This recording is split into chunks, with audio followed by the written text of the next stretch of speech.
Сәлем, бүгін біз ағылшын тіліндегі өте маңызды тақырыпты to be етістігін қарастырамыз.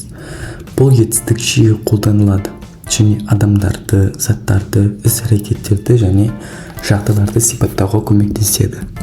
To be етістігінің негізгі 3 формуласы бар. Ол am, is, are. Am формасымен I есімдігін қолданамыз, яғни мен. Is, he, she, it. Is бен біз he деп ұл балаға, she деп қыз балаға айтады, ал it деп жанды затқа немесе жансыз затқа да айта береді.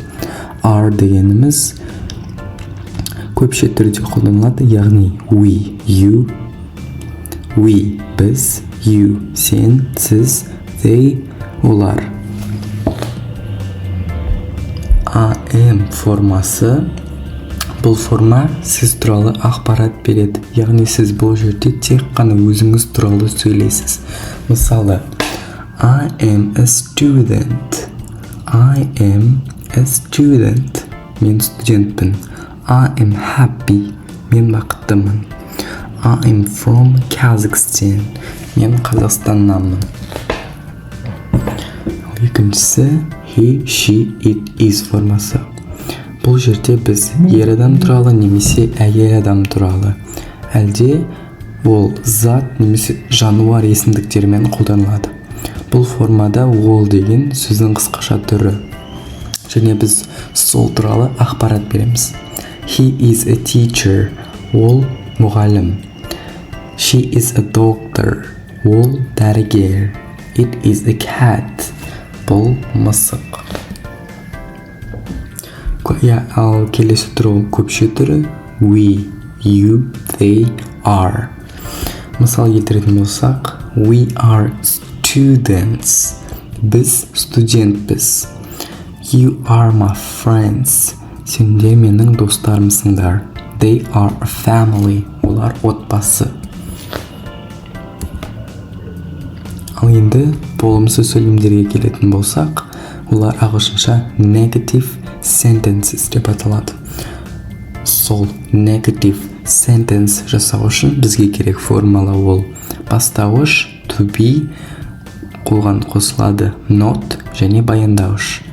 I am not a student. Мен студент емеспін. I am not a doctor.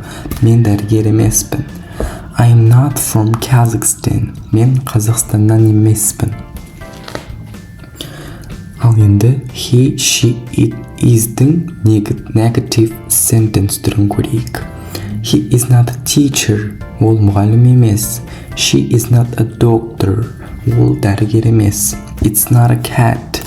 Ол мысық емес, немесе бұл мысық емес. Ал үшінші түріне келетін болсақ, we, you, they, are'дың negative sentence түрін қазір қарастырамыз. We are not students. Біз студент емеспіз. You are not lazy. Сен жалқау емессің. They are not a family. Олар отбасы емес. Ал және де to be етістігіне қатысты болды.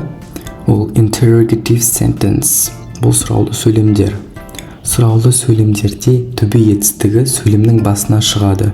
Бұл ағылшын тіліндегі сұрақ қоюдың негізгі қағидасы. Яғни біз сұрақ қою үшін қолданылатын формула to be етістігі және де бастауыш, баяндауыш. Мысалы, am I a doctor? Мен дәрігермін бе? Is she happy? Ол бақытты ма? Are we ready? Біз дайынбыз ба? Ал енді практика жасайтын боламыз. Мен мына жерде 3 мысал жазып қойдым. Сол 3 мысалға жауап берсеңіздер, мен сіздерге 1 минут уақыт беремін. Осы видеоны тоқтатып, практика жасап көріңіздер.